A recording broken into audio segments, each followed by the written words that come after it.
that's my honest opinion there. So I would say, so in terms of the tricep, I do believe that we have two separate sets of innervation for the long head, the lateral head, and I believe the lateral head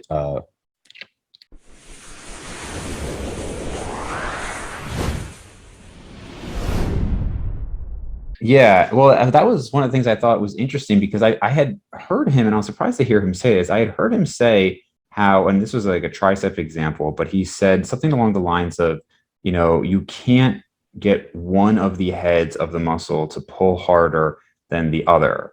And not only can I believe you can emphasize certain heads depending on like different exercises, but you also had like some studies which he kind of dismissed on the podcast.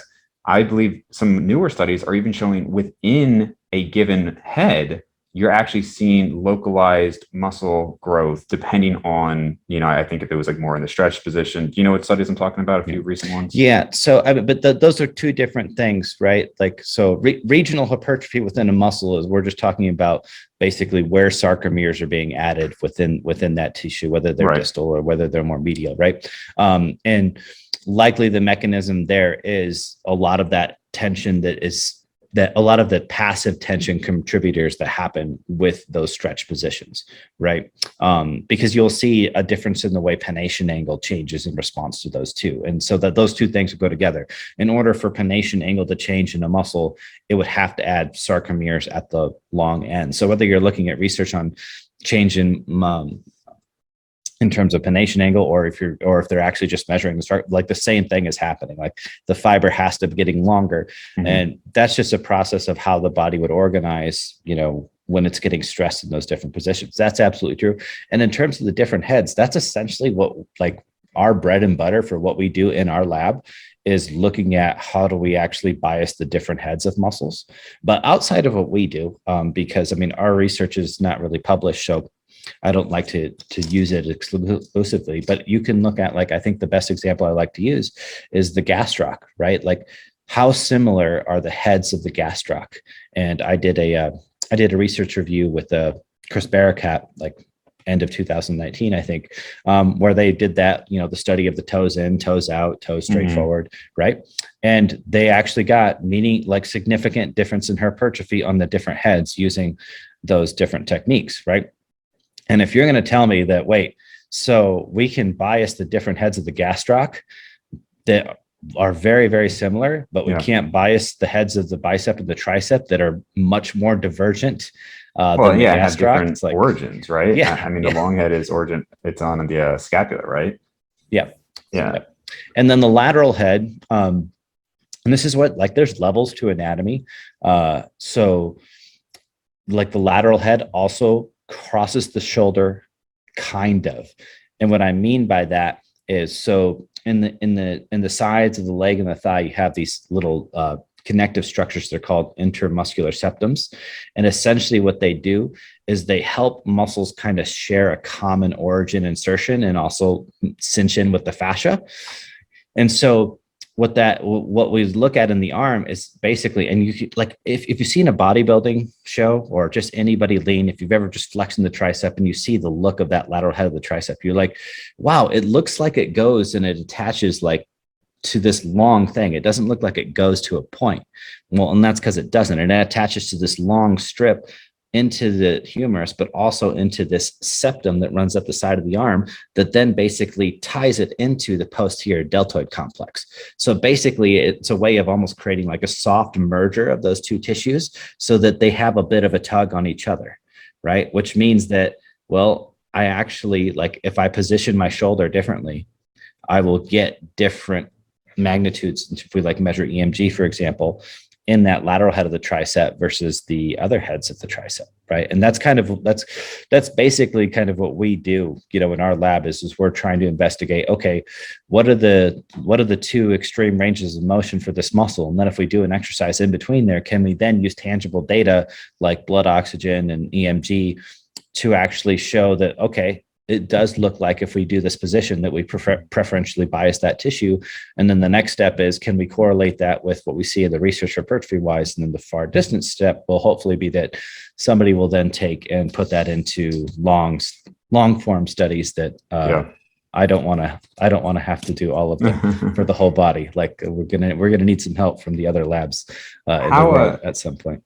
How individual would you say your recommendations are? Because, I mean, not to get like too deep into it, but it's been a while since I've opened an anatomy textbook, but I remember there was a cadaver study that showed, like if I'm remembering correctly, generally the triceps are innervated by the radial nerve. And in this study, it showed some significant proportion of the long heads were actually innervated by the axillary nerve. And there was an unexpected finding, at least at the time. I'm just wondering, like, if something like that could be so individual when it comes to actual exercise selection, are you finding that, like, even for a given head, if you're trying to emphasize on somebody, maybe that's going to be different than how you'd emphasize on somebody else? Or is it more just like, hey, this exercise is best for this head growth?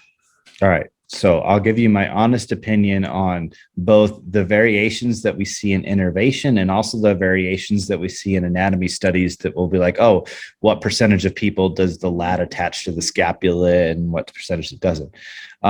What I would say is I think a lot of the older stuff, especially, was just from crude dissection.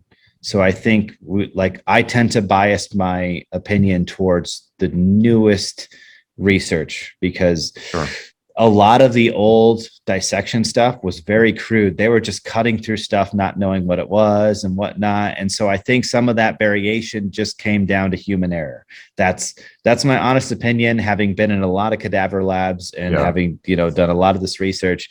And my colleagues that actually work with me on the biomechanics research standpoint, like that tends to be the consensus with all of them is like, you know what, if they say this is in like, whatever, like 80% of people or whatever it is, it's probably that way in 100% of people, but 20% of the people cutting through it just were not doing a good enough job, especially when you consider that a lot of this research is done on extremely atrophied individuals, right? I mean, we're, it's not like they're cutting guys open after they walk off the Olympia stage or anything, right? I mean, so, and if you've done these labs, I'm not trying to be hard on these, like it's extremely difficult and delicate work. Right. And so, so if you've never done this yourself, you may not have the respect of how hard it is to separate layers of fascia and to find some of these fine nerve endings and stuff like that. I mean, the big stuff, that's super easy. Right. But that's like, okay, we're talking coloring book level stuff. The nuanced details, that's where it's like, okay, especially in somebody with very small muscle mass, that may have been suffering, chronic inflammation and scarring all over in their body for like the last 20 years of their life. And then you have them and you're trying to discern all that tissue after they've been soaked in chemicals. Right. It's not as easy as you think. Right. Yeah. Interesting. So that's my honest opinion there. So I would say, so in terms of the tricep, I do believe that we have two separate sets of innervation for the long head, the lateral head, and I believe the lateral head comes down into the medial portion as well, right? Okay. So I believe there's that separation, and it's interesting how you would think that anatomy is a science that should just be settled because the human body hasn't changed over whatever years. Yeah. But the thing is that our ability to look at things, our technology and our precision and the questions that we're asking has changed. So it's like what in 2016 they found a fifth quad, right? It's not that we didn't evolve a fifth quad. It's always been there, right? Like you can look at bodybuilding shows from like the 80s and you can be like, I can see his tensor vastus intermedius. I can see it right there, right? But again, it goes back to, it's like, but I probably wouldn't be able to see that on the cadaver of an 85-year-old, right? Unless I already knew it was there and was looking for it, probably very easily overlooked that was there, right? So there's a lot of subtleties in this that I think, we can always use more research and we can always use better data and better studies and whatnot. And I think in that term, we definitely just lean towards the newer stuff.